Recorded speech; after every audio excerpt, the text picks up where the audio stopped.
안녕하십니까. 수도권투데이 정병진입니다. 일을 하고 싶어도, 일을 찾고 싶어도 여러 가지 상황에 가로막혀 취업하지 못하는 청년들 정말 많습니다. 서울시가 이러한 취업준비생들을 돕겠다며 청년수당을 지난해부터 추진을 하고 있죠. 복지부가 제동을 걸었습니다. 이에 서로 공방을 벌이다가 급기야 법정 분쟁으로 비화되는데요. 잠시 후 투데이 포커스, 도대체 서울시의 청년수당 뭐가 문제고 해법은 없는지 전문가와 자세히 짚어보겠습니다.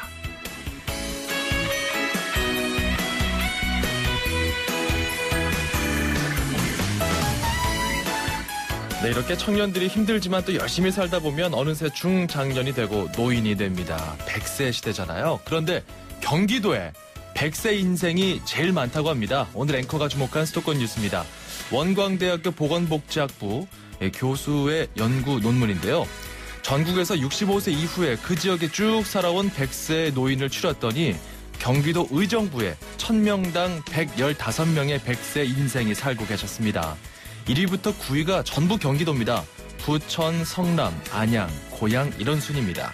경기도가 병원 접근성이 좋고요. 상하수도나 도시화 수준도 높은 편인데다 경제활동까지 지속적인 경향이 있기 때문이라고 분석됐네요.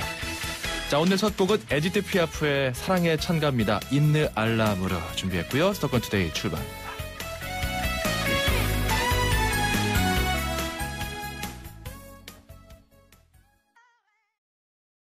건강기능식품 광고입니다. 밤에 자다 깨서 몇 번을 가는지 몰라요. 아내도 싫어하고 아침에 피곤하더라고요. 경험한 사람만이 아는 고민. 대한민국 1등 브랜드 CJ 제인제당 전립소. 99세까지 팔팔하게 080-000-9988. 1등 브랜드는 07년에서 14년 식약처 소팔메토 생산 실적 기준입니다. 자연이 선물한 갈색 솔잎에 옛 어머니의 지혜가 더해지면 들리세요? 잠든 생기를 깨우는 갈색 솔잎의 놀라운 능력. 매일 생기로워져요. 첫 피부처럼. 한율 윤려원액. 음악과 수도권 뉴스가 한방에. 수도권 전문 방송. 수도권 투데이.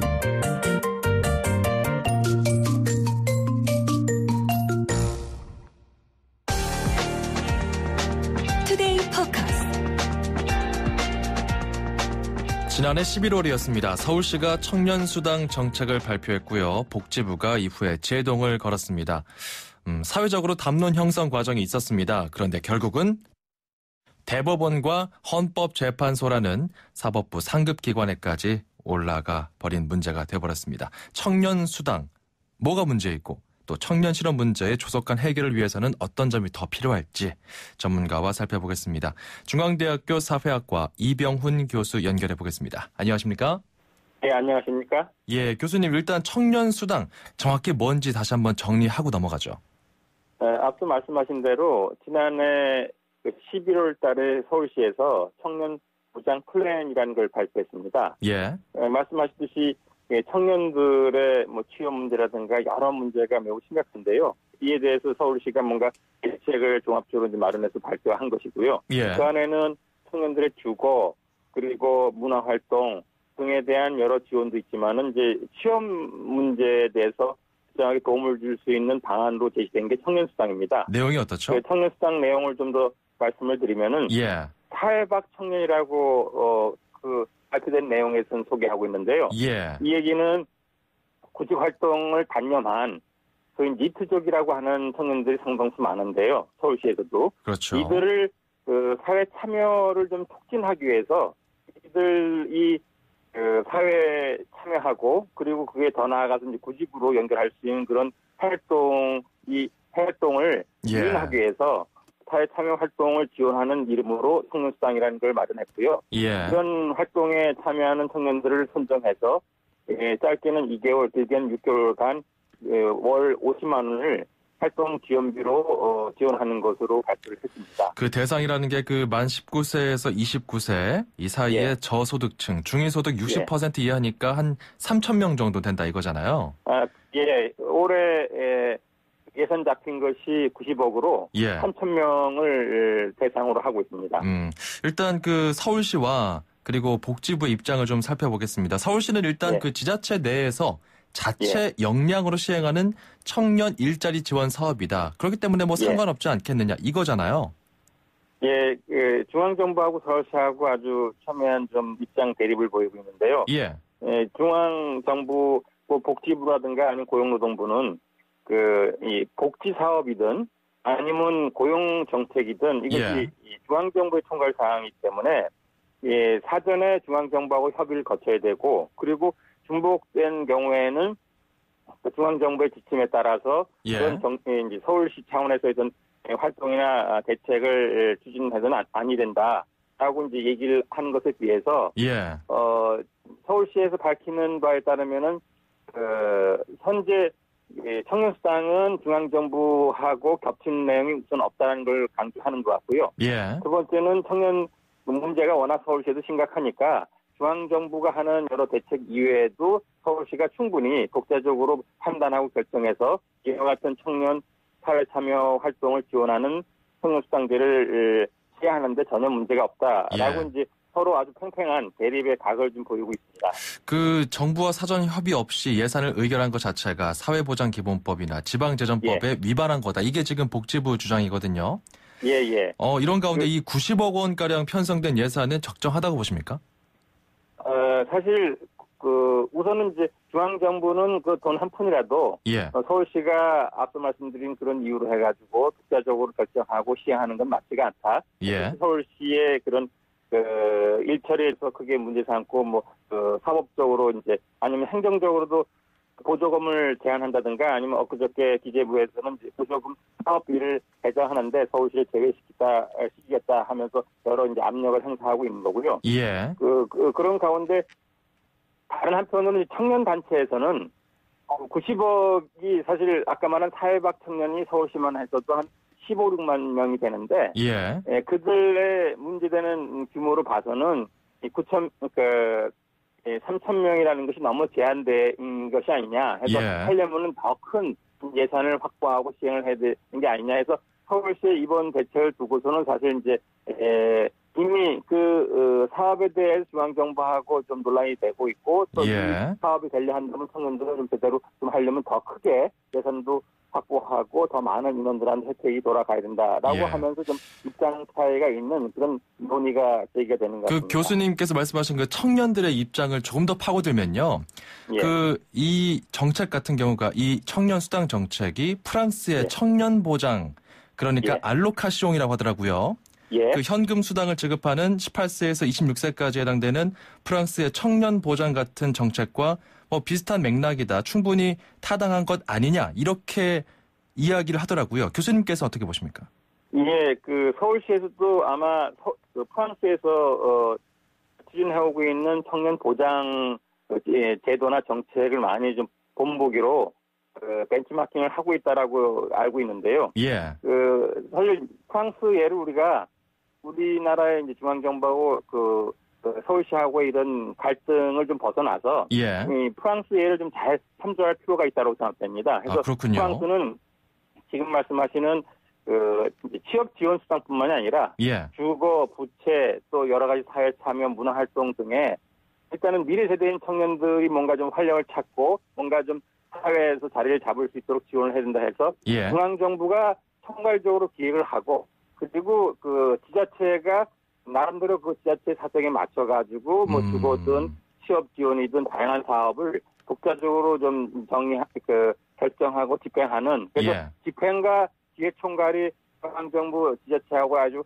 협조되어지는 모범적인 사례로 좀 얘기가 되는데요. 그런 점을 좀 잘 우리가 좀 참조하고 우리나라도 좀 청년 문제가 심각하니까 그런 방식의 어떤 해법으로 같이 좀 노력을 기울여야 되지 않을까 생각을 합니다. 그러니까 지금 서울시의 시책에 대해서 복지부가 제동을 걸었는데 이것보다는 프랑스의 모델을 좀 벤치마킹한다면 지방 정부와 그리고 중앙 정부가 좀 유기적으로 연계해서 같이 이렇게 좀 맞습니다. 정책을 펼치는 것도 나쁘지 않겠다 이런 말씀이고요. 나쁘지 않은 게 아니라 그렇게 가야 되지 않을까 싶어요. 청년 문제가 워낙 심각한데 이게 내일이다 너일이다 이런 식으로 다툼이 돼서는 곤란하고 서로 할 수 있는 역할을 최대한 좀 모으고 그리고 좀 하나라도 더 청년들한테 체감할 수 있는 그런 해법을 제공을 해야겠죠. 교수님 현금으로 지급하는 고용 정책 이거는 동의하십니까? 현금으로 지급하는 그 행태에 대해서는? 청년들 같은 경우에는 저는 현 정부에서도 취성패라 해서 예. 취업성공 패키지 포함해가지고 취업을 위한 여러 청년들이 활동할 때 학원비라든가 여러 지원을 해주고 있어요. 예. 그것을 지금 이제 서울시에서는 그것과 보완되는 청년수당이라는 걸 진행하는 건데요. 보다 좀 그 청년들의 선택권을 좀 보장을 해주려면은 이제 아까 말한 현금 지원이라는 것이 더 필요하다라는 식의 청년 단체의 입장이 있는데 예. 이것이 또 달리 또 안 좋은 방향으로 이용될 수가 있다면 좀 적절하게 그런 취지가 살 수 있는 방안은 같이 좀 검토하고 대책을 좀 마련하는 게 필요하지 않을까 생각합니다. 네, 모럴 해저드로 가면 안 되니까요. 예. 근데 또 이거를 정치적으로 해석하는 견해도 있어요. 그 4월 예. 총선 얼마 안 남겨둔 상황에서 예. 그 서울시라는 거대 지자체가 표심 얻기에 나선 것 아니냐 이런 지적도 나오거든요. 네, 소위 이제 포퓰리즘이라는 그런 지적이 예. 지금 또 일각에서 나오는 건데요. 사실 앞서 중앙정부하고 서울시하고 이런 좀 갈등이 벌어지는 그 배경에는 예. 좀 정치적인 이유도 있지 않을까 생각이 들어요. 그래서 이제 야당의 대표적인 어떻게 보면 이제 잠룡이라 그러나요? 예. 어떻게 보면 정치적인 큰 인물로 박원순 시장하고 또 중앙정부하고가 사실 청년들의 문제를 풀 때는 우리 정책적으로 순수하게 좀 풀면 되는데 거기에 예. 대해서 서로 좀 견제하고 서로 좀 서로를 좀 내세우는 걸 꺼리는 그런 측면이 좀 있다. 얘기들이 좀 작용되지 않나 이렇게 판단해볼 수도 있을 것 하긴 같습니다. 지금 말씀을 들어보니까 그 박근혜 대통령께서도 그 2011년 한나라당 비대위원장 시절에 그 구직 활동 장려 취업 활동 수당이란 정책을 검토했었거든요. 예, 그렇습니다. 뭐 그렇게 본다면은 일 정책 자체를 놓고 좀 타당성을 따지는 게 낫지 않겠느냐. 뭐 이렇게 좀 이야기가 모여지는 것 같은데 일단 예. 지금 복지부 같은 경우는 서울시 의회를 대법원에 제소했습니다. 이거 예. 좀 이대로 쭉 진행이 된다면 그래서 그 대법원에서 복지부에 유리하게 판결이 나온다면 이 사업 어떻게 되는 건가요? 그러면 이제 서울시에서 시행하는 것은 그 사법적인 그런 판단을 예.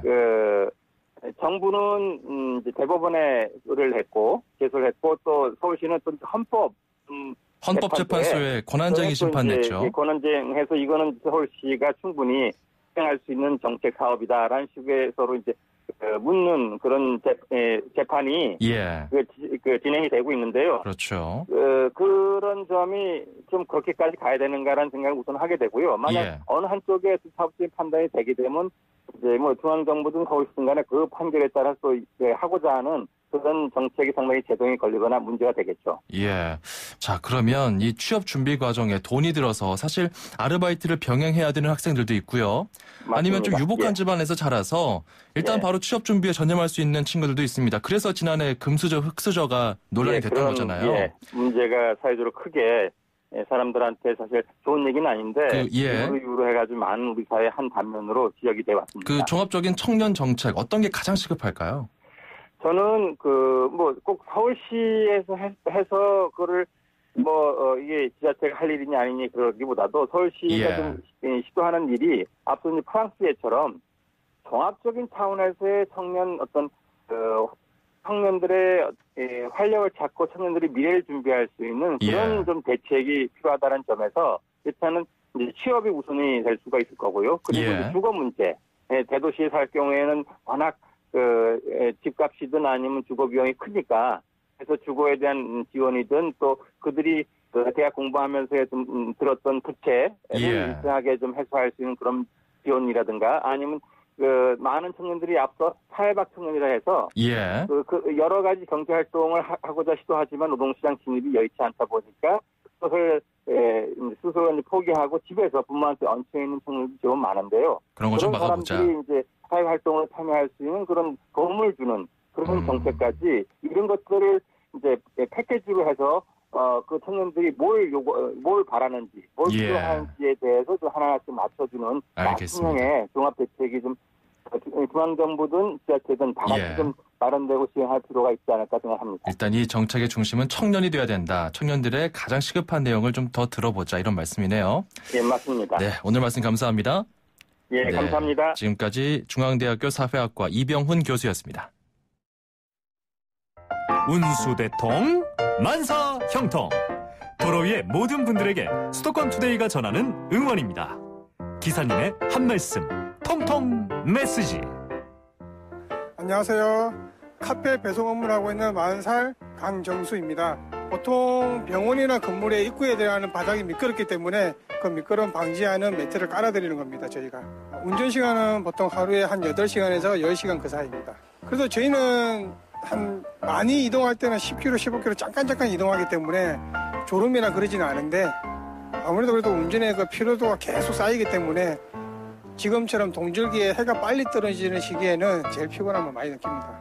조금 다니다 보면은 그래도 서로 이제 배송 업무를 하는 업체끼리 뭐 택배 기사라든지 아니면 다른 배송하는 업무들이 조금 주차나 이런 다니는 면에서 서로 양보해줄 때 그때가 제일 고마워요. 전국에 뭐 택배를 비롯해가지고 킥 서비스나 다른 이제 운전을 지급하는 분들이 육체적으로 가장 힘든 시기인데 그분들이 그냥 안전운전해가지고요 전부 다 이제 무사고로 얼마 전에 그런 서해대교처럼 그런 운전 미숙으로 큰 대형 사고들이 안 일어났으면 좋겠습니다.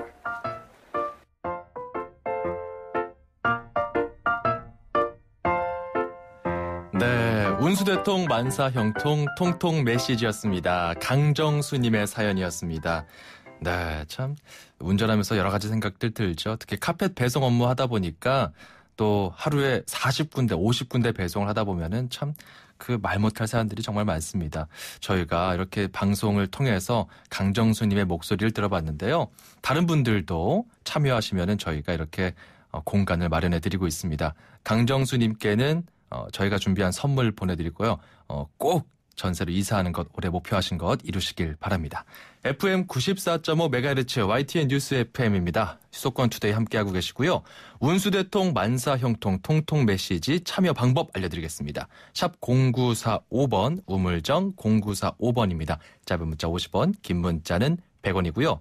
참여하시면 이런 선물들 드립니다. 불스원에서 차량관리용품 3종 세트, 세상에서 가장 귀한 차를 위한 카업에서 10만 원 상당의 광택용품 7종 세트, 참 쉬운 중국어 문정아 중국어 10만 원 상당의 온라인 수강권 준비되어 있습니다. 자, 1부 노래 들으면서 좀 마무리할게요. 사이먼 앤 가펑클의 미세스 로빈슨 준비했습니다. 저는 2부에 돌아오겠습니다. 2,500만 수도권 청취자를 위한 모든 소식이 한자리에 YTN 뉴스 FM 수도권 투데이.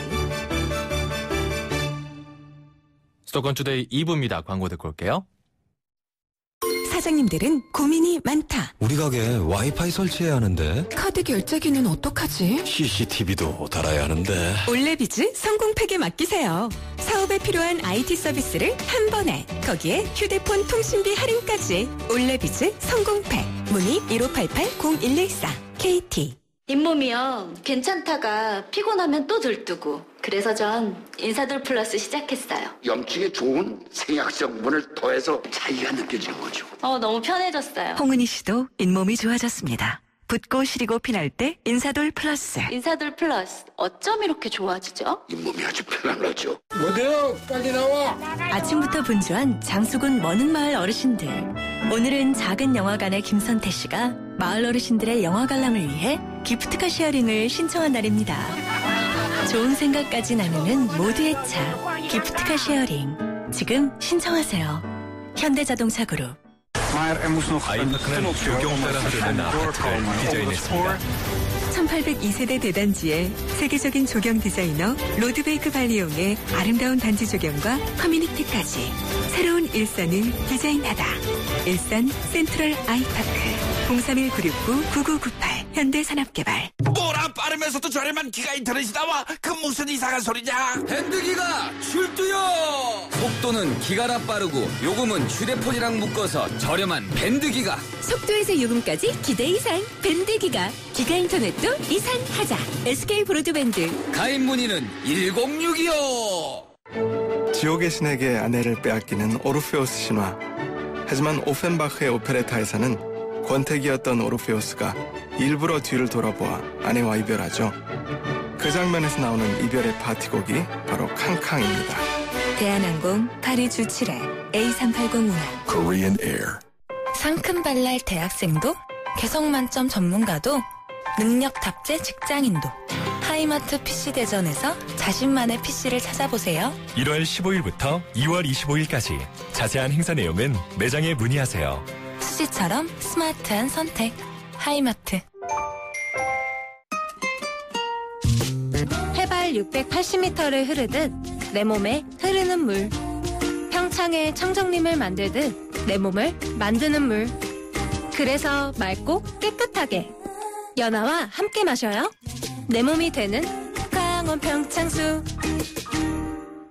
쉐보레와 함께하는 새해, 새 출발. 지금 쉐보레 전시장에선 1000개의 행운이 기다립니다. 맥북 에어가 100개, 아이패드 미니4가 900개. 거기에 해피콘 모바일 교환권 6만 개까지. 지금 전시장으로 오세요. 2월 말까지 매주 당첨자 발표. 전시장 및 홈페이지 참조. Chevrolet, find new roads. 야, 남자가 할 일이 얼마나 많은 줄 알아? 경기 봐야 돼, 게임도 해야 돼, 가끔 한눈도 팔고 차도 돌봐야지. 피부관리보다 하고 싶은 게 많은 남자들을 위하여 우르오스 올인원 모이스처라이저. 단 한 번으로 하루 종일 파워보스. 이것이 남자의 올인원. 남자를 아니까 우르오스. 서울, 경기, 인천, 집고! 수도권 정부의 핵심이 바로 여기에. 수도권 행정탐방. 네, 오늘은 서울시의 행정을 탐방해 보겠습니다. 서울시가 오피스텔의 관리비 등 분쟁 방지와 세입자 권리를 강화하기 위해서 오피스텔 표준 관리 규약이라는 것을 제정했다고 합니다. 전국 지자체 최초라고 하는데요. 어떤 내용인지 서울시 건축기획과 박순규 건축정책팀장과 이야기 나눠보겠습니다. 나와 계십니까? 네, 안녕하세요. 예. 박승규 팀장입니다. 네, 팀장님, 그 오피스 표준 관리 규약 좀 생소하거든요. 어떤 내용인가요? 예, 먼저 그 오피스텔은 주택의 용도인 그 아파트하고 달리 그 사무실과 주택을 함께 사용할 수 있기 때문에 그 용도를 저희들이 준주택으로 구분하고 있습니다. 그렇죠. 이런 오피스텔은 그 개인 소유 부분과 공용 부분에 대한 권리와 그 또한 사용에 대해서 각각 그 소유간의 권리와 의무를 관리 규약이란 약속을 정하여 구분 소유자들끼리 이렇게 자체 관리를 하게 되는데요. 예. 지금까지는 주민들이 관심이 없다 보니까 관리비 운영이라든가 사용 등에 관해서 공정하지 않거나 투명하게 운영되지 않는 문제들이 발생해서 최근 사회 문제가 되기 시작했습니다. 그래서 이제 우리 서울시에서 작년 한 해 동안 오피스텔의 문제점을 쭉 분석하면서 법률가가 아닌 그 오피스텔 구분 소유자들이 관리 규약을 제정하거나 개정하고자 할 때 쉽게 그 공정한 그 규약이 될 수 있도록 서울시 표준 오피스텔 표준 관리 규약이라는 기준 모델을 시민들한테 제시하게 된 것입니다. 이 규약이 좀 효력이 있는 건가요? 이 자체로서는 아직 법규적인 효력을 갖는 것은 아닙니다만은 그 해당 오피스텔 소유자 중에 4분의 3 이상이 그 찬성을 하게 되면 자체 관리 규약으로서 법적 효력이 발생하게 되는 것입니다. 어떤 효과를 기대할 수 있을까요? 네, 오피스텔 관리 규약에 대한 효과를 한 3가지 정도로 요약해가지고 말씀드려본다면 첫 번째로는 말씀드린 것처럼 법률 전문가가 아닌 일반 시민 구분 소유자들이 규약을 제정하거나 변경할 때 쉽게 참조할 수 있는 모델을 제시했다는 것이고요. 그럼으로써 구분 소유자들의 그 불필요한 노력이나 비용을 좀 절감할 수 있을 것이라고 보여집니다. 두 번째로는 표준 관리 규약이 강제력이 있는 것은 아니지만 오피스텔 관리에 관한 그 가이드라인을 제시함으로써 주민과 관리 주체 간의 분쟁을 미리 예방하고 해결할 수 있을 것이고 불합리한 그 기존의 규약들도 합리적인 방향으로 개정하도록 유도하여 소유자와 관리관 단체 간 상호 신뢰와 관리의 표준화를 도모할 수 있을 것이라고 생각됩니다. 그리고 또한 이제 마지막으로 3번째로 말씀을 드려본다면 오피스텔을 분양받을 때 사업 시행자가 그 오피스텔 표준 관리 규약이라는 것을 분양 예정자에게 이렇게 먼저 제시를 해야 됩니다. 그런데 이제 처음에 이제 시행자가 만든 최초 규약의 내용이 공정하지 않거나 자신에게 유리하도록 만드는 것을 이번 저희 표준 관리 규약을 참고한다면 이런 거 사항들도 예방할 수 있을 것이라고 생각됩니다. 일단 뭐 오피스텔에서 사는 사람들이 이게 살면서 좀 불편함을 느끼거나 이런 내용들이 좀 이번 규약으로 개선되면 좋을 텐데, 어떤 내용들이 담고 있는지 좀 궁금하거든요. 오피스텔은 상당히 그 소유자가 직접 사는 것보다는 임차 주거 비율이 약 70에서 90%까지 달하는 그 특성이 있다고 하겠습니다. 예. 이번 저희 규약 내용에는 오피스텔의 그 준주택 그 특성을 감안해서 아파트처럼 장기 개선 계획도 장기 수선 계획도 수립하고 예. 이 계획에 따라서 장기 수선 충당금이라는 것을 적립하도록 하는 조항도 만들었고요. 주차 관리나 층간 소음에 대한 조항도 담았습니다. 예. 또한 임차인의 그 주거 비율이 높은 점을 감안해 가지고 임차인에게도 관리인과 관리위원 선임에 대한 의결권, 그리고 관리 자료의 열람과 교부에 대한 청구권, 예. 그리고 관리단체 집회에 참여해서 의견까지도 진술할 수 있도록 하는 그 관리단과 단에 대해서 임차인의 권리를 반영했습니다. 그리고 지금까지는 이제 행정청 관리 감독 권한 밖에 있었거든요, 오피스텔이.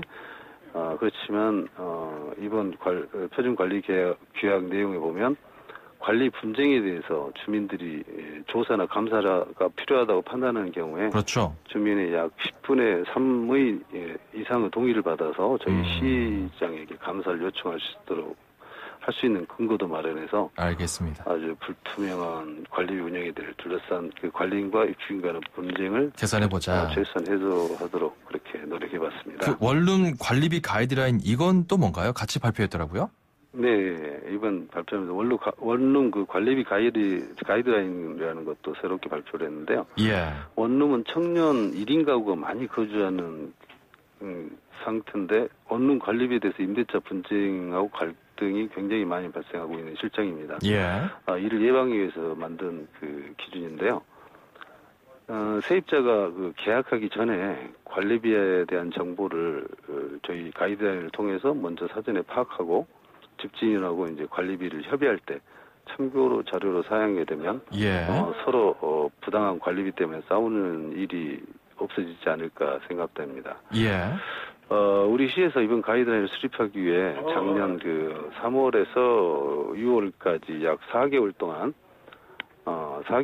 그 청년 주거단체의 민달팽이 유니온이라고 있어요. 그렇죠. 그 청년 주거단체를 통해 가지고 임차인 약 340명을 대상으로 주요 대학가 주변 원룸 관리비 실태를 조사를 해본 결과 예.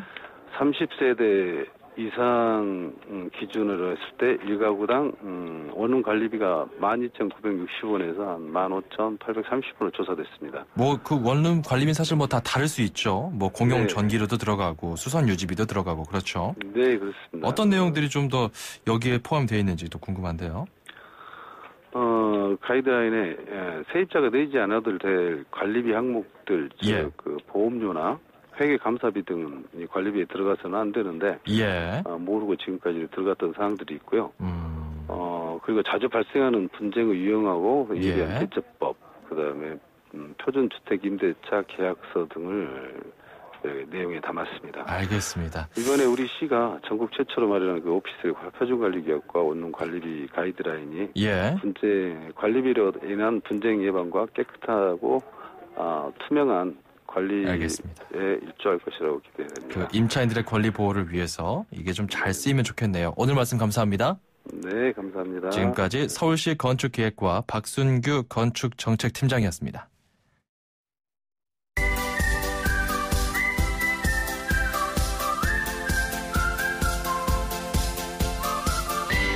네, 중국어를 쉽고 재밌게 배울 수 있는 시간입니다. 다 함께 중국어, 대한민국 대표 중국어 강사 문정아 선생님과 함께합니다. 어서 오세요. 여러분 안녕하세요. 문정아입니다. 네. 정병진 아나운서 반가워요. 반갑습니다. 네. 네, 저희 딸이 요즘에 그 자전거 사달라고 아주 난리예요. 아, 그렇군요. 이제 5살 됐는데 네. 그 좀 자전거, 세발 자전거 이런 것들 뭘 사줘야 될까 좀 고민하면서 그 인터넷 그 사이트를 좀 찾아보니까 네. 비싸더라고요. 맞아요. 뭐 좀 예쁜 거 해주려고 하면은 좀 비싸고. 그래서 좀 중고 사이트를 살펴봤거든요. 네. 중고 사이트엔 좀 괜찮은 게 있더라고요. 아. 그런데 그 중국인들도 중고 사이트나 중고 물품 자주 이용하나요? 네. 중국에도 중고 제품을 거래하는 사이트들이 좀 많은 편이에요. 네. 네, 중국어로 중고라는 뜻의 단어는 二手라고 하는데요. 二手. 한 번 더 二手. R show. 이때 R은 숫자 2를 나타내고요. 네. show는 손을 뜻하는 단어인데. 이거 어제 배웠잖아요. 네, 그렇죠. 휴대전화. 네, 手机 할 때의 그 show거든요. 네. 네, 그래서 R show는 바로 중고란 뜻을 가지고 있죠. 중고. 네. R show. 그러니까 손은 2번 탔다. 네네. 이런 느낌이 있네요. 맞아요. 손을 2번 탔다. 이런 의미가 있고요.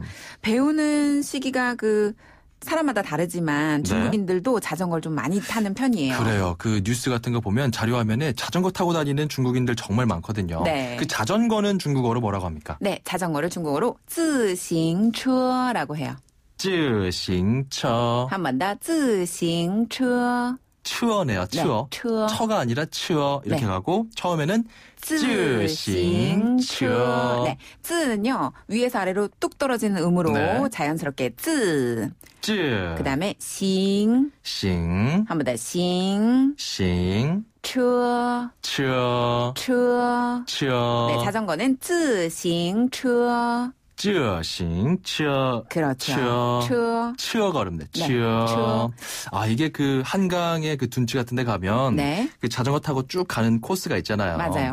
그러니까 자전거 타고 쭉 내려갔다가 네. 씩 올라가는 거죠. 싱. 맞아요. 그다음에 추어.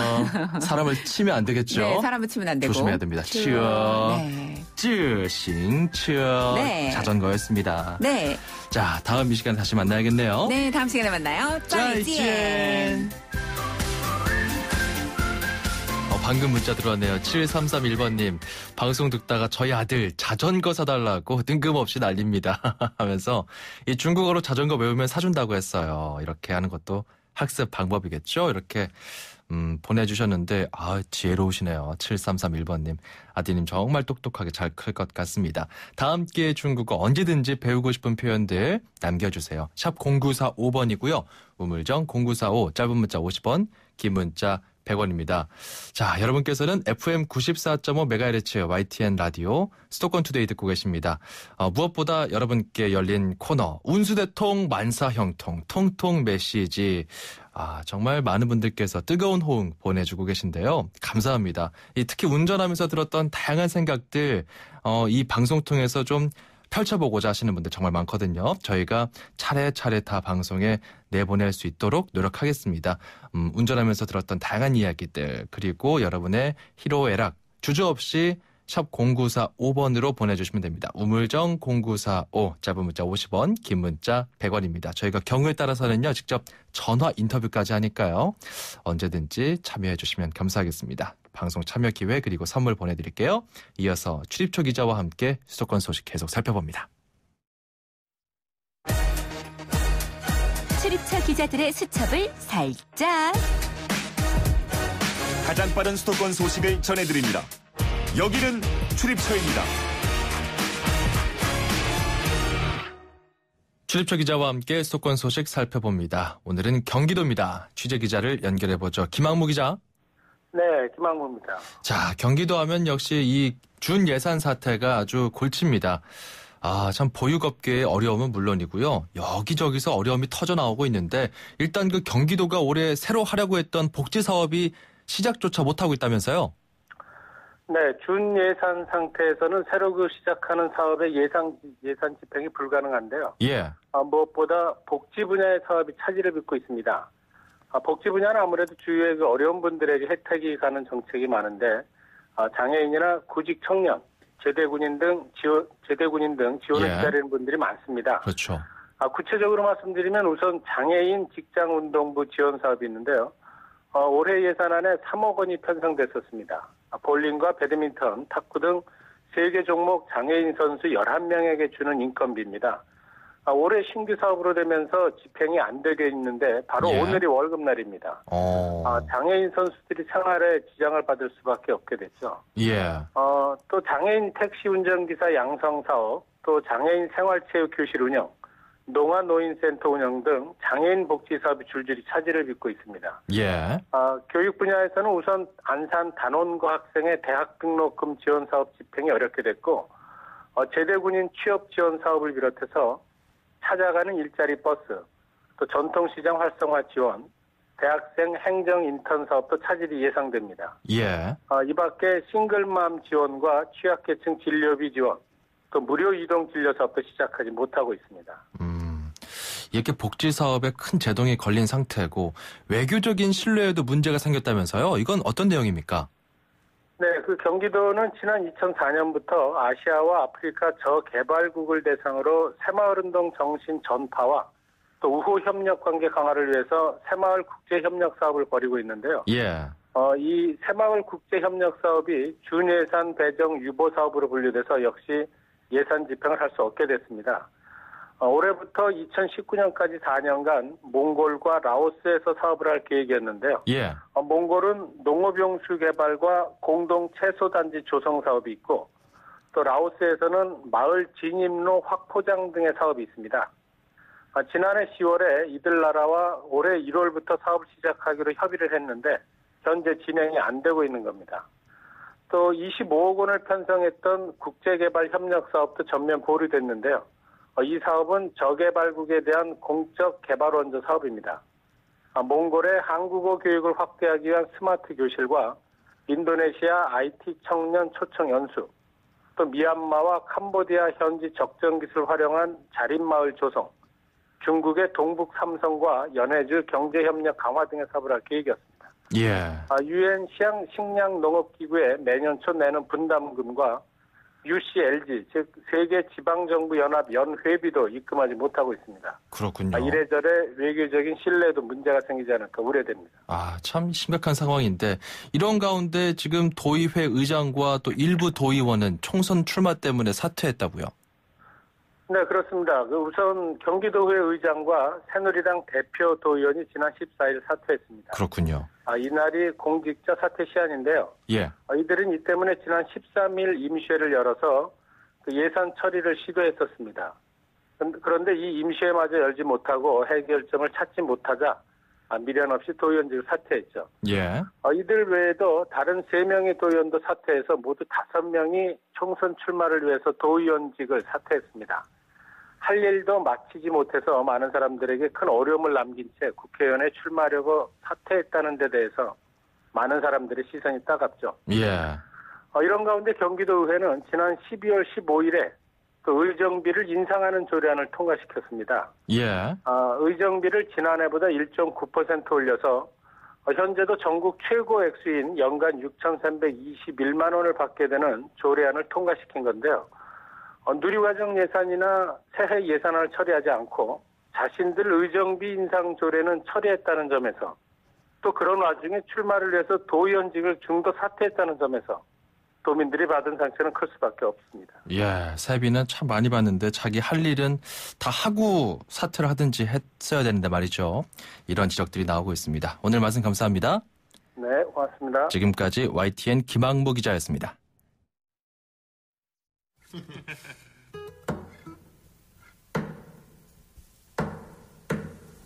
네, 참 힘들 때 곁에 있어주는 것, 사람뿐만이 아니라 이 정부나 지자체 같은 기관들도 마찬가지입니다.